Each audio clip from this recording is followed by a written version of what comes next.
Hi there, and welcome to Ian's Engage channel. I'm Ian. In a previous video, I showed how I'd modified the test track in readiness for testing a curved set track point. In this video, I'm going to show how I further modified the test track by wiring it for DC control.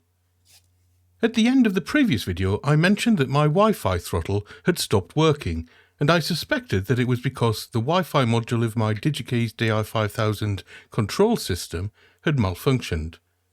However, that wasn't the main motivation behind me wanting to add DC control to the test track. The actual reason was that I'd begun to accumulate some DCC ready locos, and I wanted a way to run them in using DC before fitting DCC decoders to them.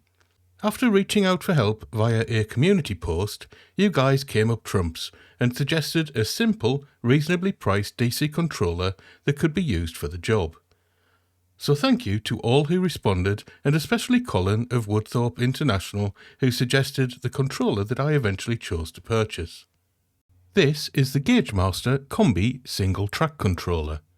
It features a track power feed output that is varied between 0 and 12 volts DC by turning the control knob, has a switch to control loco direction, and a light to acknowledge that the controller has power. It also incorporates an accessory power feed of 16 to 18 volts AC that can be used to provide power for an accessory bus. I'll only be working with the track power feed for the purpose of this video. The controller is powered by a rather heavy power supply brick, and I intended to plug this into a power strip that was fixed to a leg of the baseboard frame. The power strip was currently secured by a single zip tie, but the power brick was so heavy the zip tie was no longer sufficiently strong enough to hold the power strip in place. I therefore decided to add a screw to the leg for the power strip to latch onto. This was obviously a very simple task, but I had fun and games lining up the screw with the hole in the back of the power strip. But I got there in the end. Next, I added suitably long wires to the track output of the controller. I used the same wire that I'd used for the DCC bus, which was rated at 16 AWG. This simply involved stripping the ends of the wires and securing them in the screw terminals of the controller. Apologies for the poor camera placement here. It always amazes me that however much thought I put into camera placement, it's almost never in the right place for shooting close-up stuff like this. Anyway, once the wires were connected to the controller, it was time to connect the other end to the test track. Initially, I'd been going to connect directly to the DCC bus, but I was worried that at some point I'd forget to isolate the DCC control station and would end up inadvertently sending power to it, which would probably result in it being damaged. Instead, I decided to wire it up to the single pair of dropper wires I was using to power the test track, which bypassed the DCC bus completely. I used a spring-loaded connector to achieve the connection.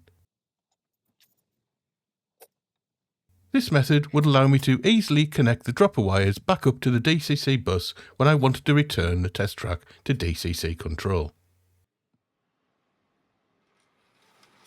It was finally time to switch the controller on and test if my rudimentary wiring skills had been successful or not. A Graham Farish Class 37 was going to be my guinea pig, and I was very interested to see how the loco would run on DC.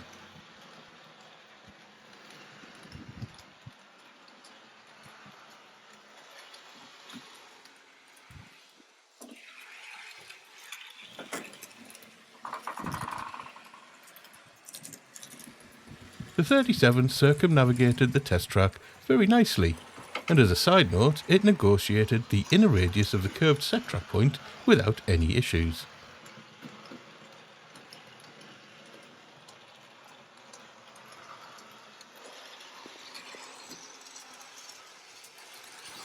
I went on to run in the Class 37 in both directions for half an hour, and both loco and controller performed flawlessly.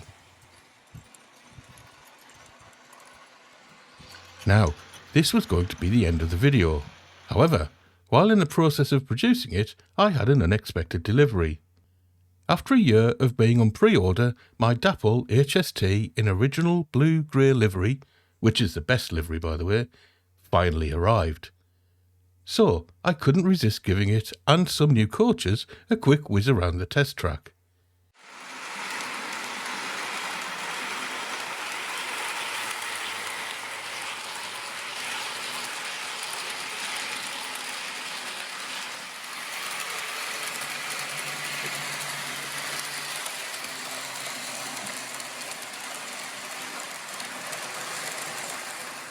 They also handled the curved set track point without any issues.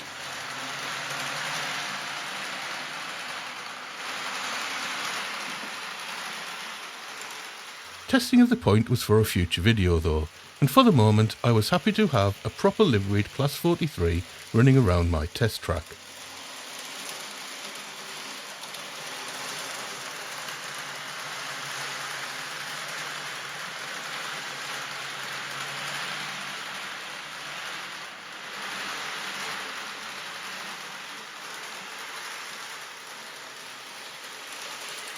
And doesn't it look fabulous?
Okay, so that's about it for this update.